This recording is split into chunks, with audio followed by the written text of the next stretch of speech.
Qo'lingni butilka bilan bitta ish qilamiz hozir. Birga bir gaplashishimiz kerak emasmidi? Mani og'aylarim bu joyda qonga qon, jonga jon turib beradi. Shohruz Sardor seni qidirib yurdi. 2 oylik mashina arenda pulingni yopib olmay yurgan ekansan. Menni 800 ga olib yopib borasanmi?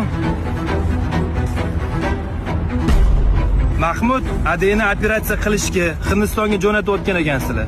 Pul yaxshigina kerak bo'ladi. Meni minni olib qo'yasanmi? Rahmat. Moyam, uylanayotganingda nechta pul kredit oluvding? 10 million. Yopib borasanmi?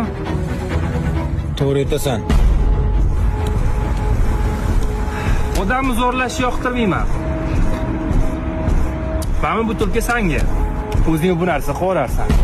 Sochimni tolasidan do'stlarim ko'p deb o'ylama. Boshingga ish tushganida kalligingni bilasan. Sog' bo'l.